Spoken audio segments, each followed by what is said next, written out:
Welcome back into the studio today with day 6 of 365 days in the life of a journal. I think I'm back on track now.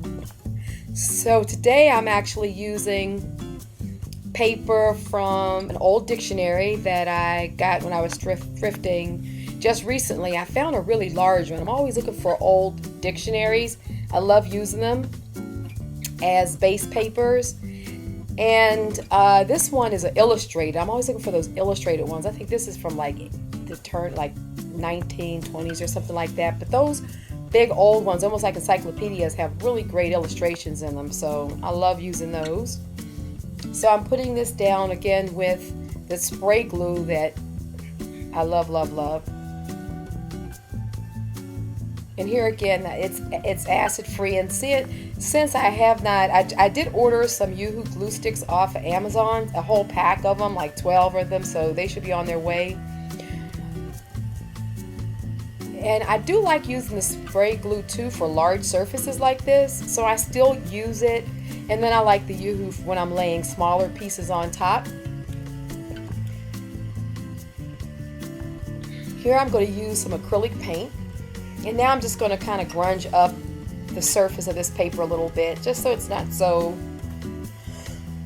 much text. I'm going to use a cream color first. It's a little closer to the color of the paper, just to knock it down some.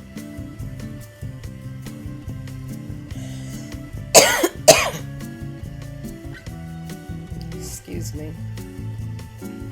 And then I think I'm going to come back with a white over top of it to just give it more. I'm just taking a little bit of that paint up, primarily so that it's just not so much moisture when I'm working on another page like this with when you have several layers of paper, because I'm working back to back on sheets, and I want to kind of keep on moving through, adding elements and getting through, so that in a 5-minute period of time I've basically done a page.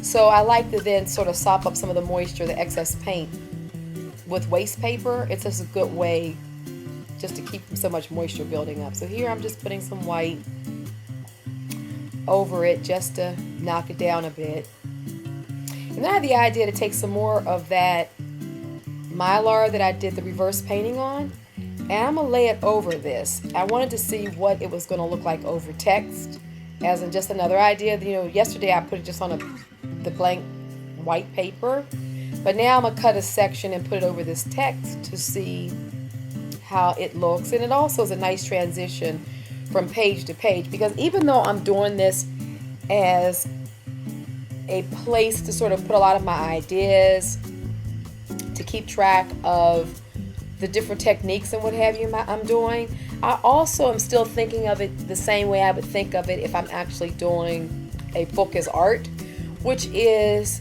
to just have nice page transition, that, you know, I'm going from one page to another, and there's some sort of flow when you go to flip the book.